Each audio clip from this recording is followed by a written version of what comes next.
is. He's a darn Sanders. That comes with ridicule and ignorance and adolescence comes with that. But we're built for this. When people say I'm not the top quarterback, is what are y'all going based off of? Y'all have gone decades between winning records. First in Colorado single-season passing yards, single-season completion percentage, single-season touchdown to interception ratio, single-season passing touchdowns, single-season completions, single-game passing yards. Just a few of the records Shedeur Sanders has set for the University of Colorado. But it wouldn't seem that way whenever Colorado announced the jersey retirement for both Travis Hunter and Shedeur Sanders, because everybody's acting crazy. Everyone's acting like Shedeur Sanders doesn't deserve to have his number retired. And I'm just going to come out and say it's just blatant disrespect. Y'all aren't looking at the stats. Y'all aren't looking at the giant jump in both viewership and admissions and all the awards that Shedeur Sanders is. But don't worry. I did. I got them together. So we're going to read through those awards. And after reading through some of these comments of people who probably just came for the Deion hype train and have no history of this historic football program, and knowing where they were in the last decade, maybe we can make some sense for you and understand why Shedeur Sanders and Travis Hunter both by all means deserve to have their jerseys retired. First things first, let's hear it from Deion Sanders back at the Pro Day, speaking on both Travis Hunter and Deion Sanders. Oh, wait, Shedeur Sanders. Joined by a good friend, Prime, Coach Prime. Can I get the checks I used to get for the NFL Network? They all cashed it, Nick. They all cashed it. Yeah, hey, I just want to make sure. We saw you got the extension. You might need to pass it along this way, Prime. Yeah, you might be the bank right now, bro. Don't believe what they said. It's not true. Okay. So Prime, it is a showcase. Okay, you guys have branded this differently. We ain't hard to find. We're here on a couple networks. But you see this. Every team is here. You're getting this exposure. You saying that like you surprised? No. But I'm just saying, like the magnitude of everything that you guys are doing. I said that because I want you to say that again. Okay, there we go. Okay, Prime, we got to get through this interview. But what does this do for your overall program and what you're trying to establish here? It puts the spotlight on us, man. And our kids are they're accustomed to playing in the lights. But you got to understand that same light that magnifies you is the same light will show your blemishes. So they understand that. And they're seeing some of their teammates. I've been talking about it all week. You got some of your teammates who sat in the same room, who's going to be on stage in front of America. Who's next? And then you see those guys sit up in their seats and you see those eyes like, yeah, it's me, coach. All right. I want to see it on the practice field because if you don't do it out here, you're not going to get a chance to do it right there. Right. You've been with Shedeur this whole process. Yeah. Like, is there something about it right here, Deion? Like, you now you're seeing him like you raised him. Yeah. You raised him. It's time to open this gift for the world. Yeah. It's a present that we're presenting for the world. We wrap this gift tight and we put some bows on it, and it's a beautiful thing. It's time to unwrap it, and you got to see it. To me, and I just said this in the press conference, he and Travis Hunter, to me, are the most bankable two young men in this draft. What could surprise you? Shedeur has given you 4 years of nothing but consistency with some of the dysfunctional situations that I may say that we placed him in, but he still exceeded all expectations. I think he holds the record for completion percentage in college football, right? He's that guy. And Travis Hunter, it ain't nobody like him. No. We could search far in there. You're not going to find anything like him. So if you talk about consistency of two guys that you know, I don't care what happens on that field or in life, you know what they're going to do. Okay. That's who they are. But with that, 4 years have started. Let's talk about Shedeur. Now we're getting to this draft process. We're just a couple weeks. And they're starting to hate. And exactly. So all of a sudden, his arm ain't strong. He's strong for how many yards? All of a sudden, his arm ain't strong. All of a sudden, he's not this, he's not that. But we're built for this, man. He's been raised for this. When he gets on the next stage, he's not going to faint and melt up under scrutiny, on opposition and pressure. He's a Sanders, dog. He's built for this. Like, we've gone through this, and he knows the trials and tribulations that he has to get through and get by. Travis as well. He's not a Sanders, but he darn sure close to it. Well, one of the process here, I believe that Shedeur has been in 4 different offenses in 4 different years. So he's had to learn, adjust, adapt. And deliver. So anybody that wants to learning an offense, like, this is what he's done. And then turn on the tape of the press conference after a win or loss. You see a level of consistency, a level of calmness. And what you're going to see from Sanders, you're going to see a smile. You know why? Because I never want you to depict us as an angry black man. We're not going to do that because blessed to just have this opportunity. But this guy is consistent. It ain't no surprises with him. Leadership. What level are we talking about here? We're talking about extreme level. The thing about Shedeur, if it's the fourth quarter and we got the ball, you won't see no butts on seats. In the stands or on the sideline. Because everybody's up like, hey, man, shoot. Two got this thing. Two got this. Like, because they've seen it in practice. They understand what's going to transpire. And this kid right here, and I'm not saying that because he's mine. Mm-hmm. He got that it. He got it. So let's talk about Travis, right? He showed up at the combine, showed up everywhere, but only today all he's doing is catching passes. Why would he do more? That's my question for you. Why would he do more? Like, it's some guys that need it, it's some guys that have it, and the only thing they could do is hurt it. When I was coming out, I was ranked, the top cornerback. Why would I do drills at the combine? I'm already one. That don't make no sense to me. I'm going to give you this 40 just to let you see me exercise. Then I'm getting ready to go to the crib. Travis Hunter is that. He got 3 years of superb film. To his credit, he's played 100 and some snaps. Every game, you ain't seen it. So what you need to see? Exactly. So, what I'm amazed at is the level of athletic ability of Travis. You see it on the basketball court. You see it on any deep ball. You see it fishing too.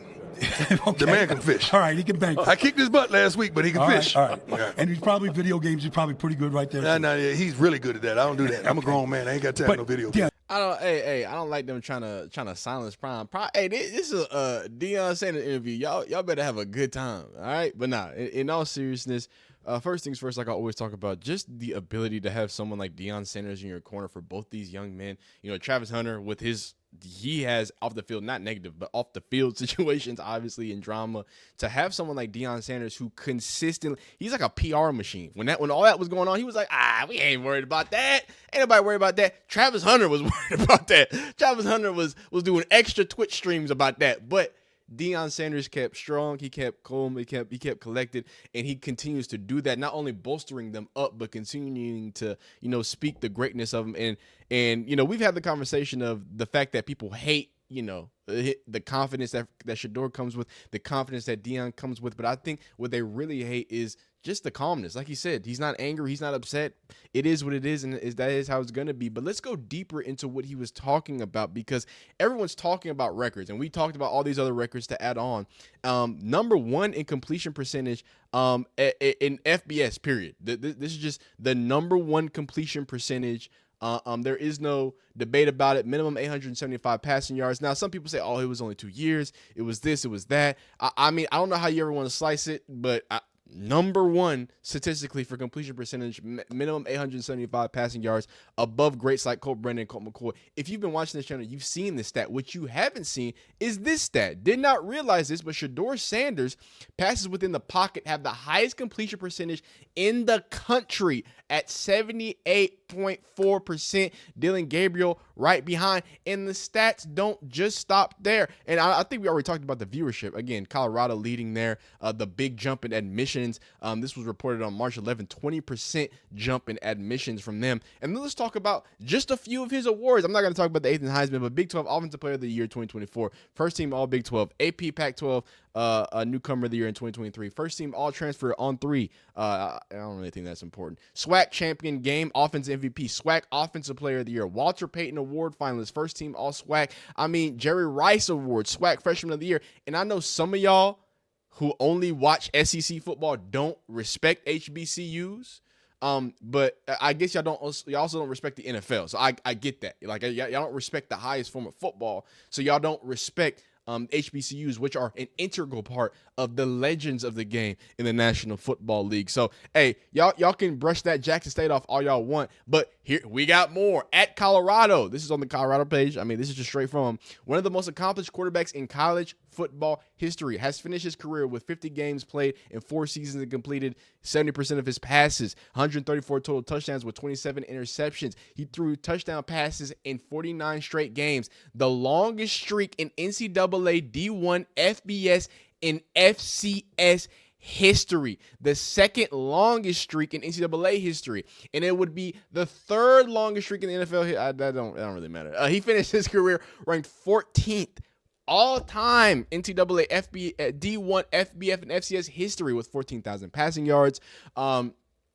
He's and is just the second quarterback in history with 14,000 plus yards while completing 70+% of his passes. Of quarterbacks with 13,000 plus passing yards, he is one of 8 in history to have 100 more touchdowns than interceptions in his career. His QBR of 156.01 ranks 8th amongst most of the quarterbacks with at least 13,000 passing yards. At Colorado, in 24 games, he finished his career with 71%, 7,000 yards and 64 touchdowns and 13 interceptions. He broke over 100 school records and finished 3rd in passing yards, 5th in attempts, 3rd in completion, 1st in passing touchdowns, and tops in quarterback rating.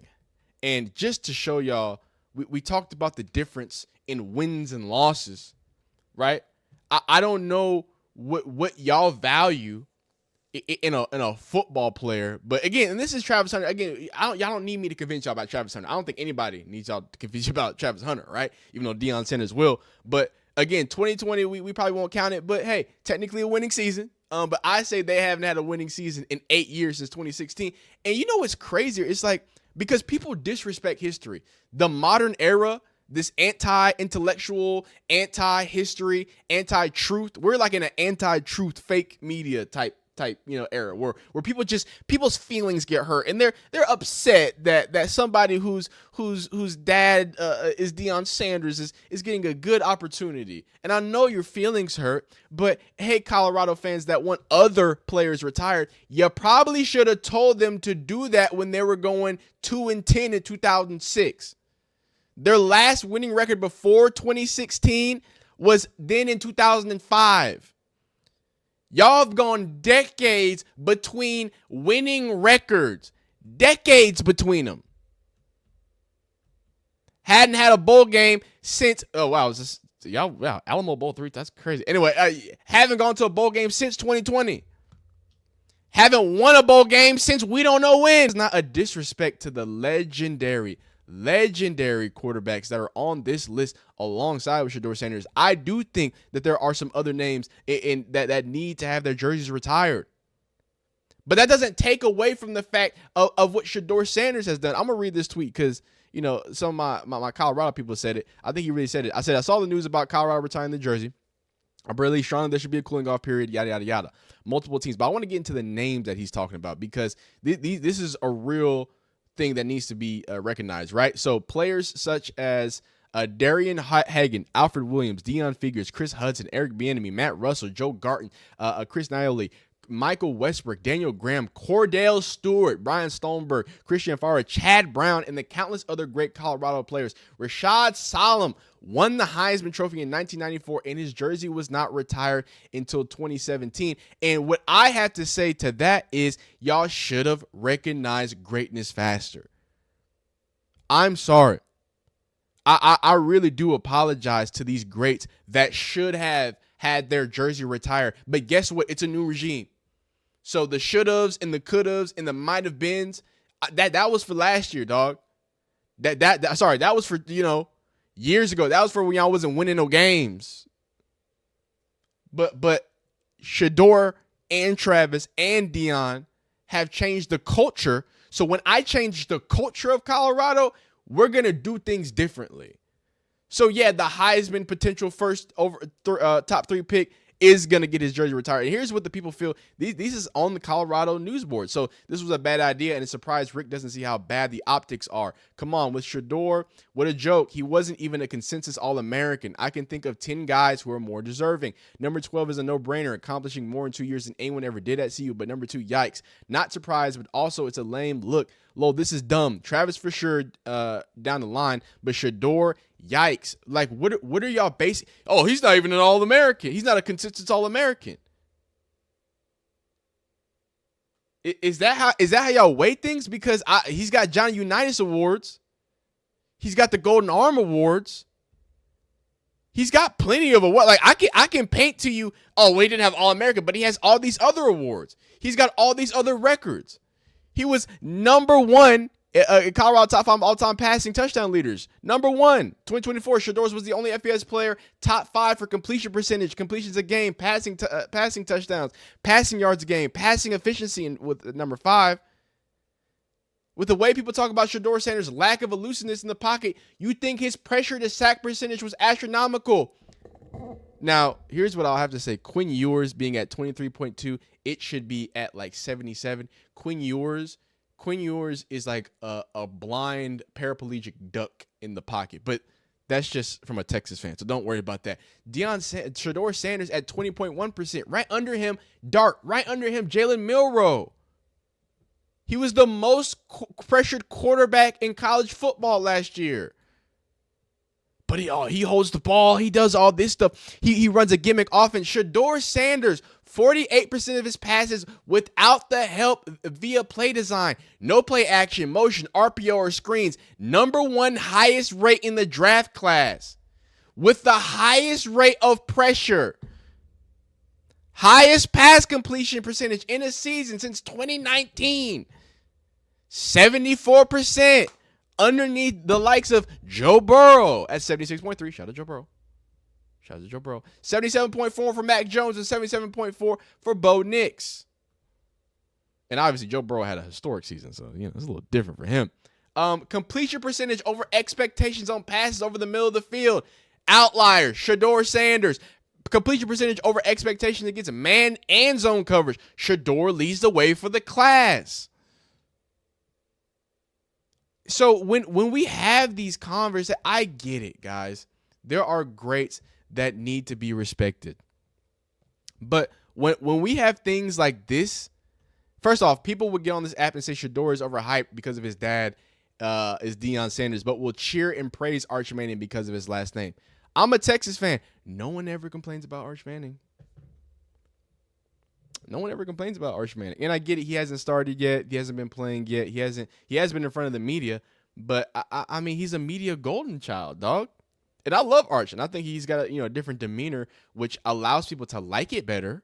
I think he fits the mold for what America loves in a quarterback. Well, hey, what Texas loves in a quarterback now. Hey, the kid's mobile. He's big summer gun, too, hey. He's got a little spring in that right arm, and I ain't never seen a better man and athlete in a long goddamn time. So, as a Texas fan, I'm elated. But it's interesting to me when I look at that. It's just like, man, I think the only time that he ever got any like big negative stuff was for he wasn't going to be in the college football game. He was going to sit out on CFP 25, but then he ended up getting his own deal. That was like the only time people tried to call him out. But that didn't stick. And even so, nobody, like, come on, dog. They wasn't saying they were saying he was overrated. They say he didn't do anything. But, I mean, it took him just starting a few games against University of Texas and San Antonio, UTEP, UTSA and UTEP, Mississippi State. That's what y'all go, oh, well, it's okay. No, dog. Arch Manning is a Nepo baby, just like Shedeur Sanders is. Sorry about it. That's what y'all were saying about him when he was when Texas picked him up. When Texas picked him up, everybody was saying, hey, Nepo baby, not gonna pan out. That's what y'all was saying about Arch Manning. So there's some parallels, but at the same time, I think the scrutiny levels are completely different because at this point we're talking about there are not many coaches or scouts who believe that Shedeur Sanders is a first round talent. Guys, it's not, that wouldn't be a big deal, but this was Mel Kiper, March 18, 2025. Shedeur Sanders, I've had him as QB1 since last year. And now we're hearing that nobody, I don't know, dog. How do you feel about Shedeur Sanders' jersey getting retired? How do you feel about Travis' jersey getting retired? Do you think they deserve it? Do y'all think he deserves hate? Is it hate? Is it just the truth? I mean, Shedeur Sanders, number 1 in passing touchdowns, passing per game, 306 yards. I mean, it's just accolades and records and everything else that I can account for. I get that, you could consider Shedeur Sanders as not one of the greatest quarterbacks in college football. Easy. I'm not even going to argue there. Not an All-American, all these things, cool. Not even going to bite the hand that goes there. But if your argument is just simply because other coaching regimes, other, setups at Colorado who were so bad that they couldn't win more than 4 games, if you were expecting them to make the right decision about retiring your greats, I think we were, you know what I'm saying? We might be a little off. They can't even win football games, but you expected them to make the right decision. New regime, new era. Deion Sanders winning games. It's first time in a while. Y'all had more. So how about just buckle up for a second, huh? And let it come. You know what I'm saying? Because y'all don't even know what's happening next year. Y'all don't know what they got cooking, the time after that. But it cannot be understated the immense impact Deion Sanders, Shedeur, and Travis Hunter have all had on a historic football program in Colorado, man. But like the video if you like it, dislike if you don't like it, subscribe if you like college football content, updates, different things like that, man. See you next time. You're great. Keep being great, man. Peace.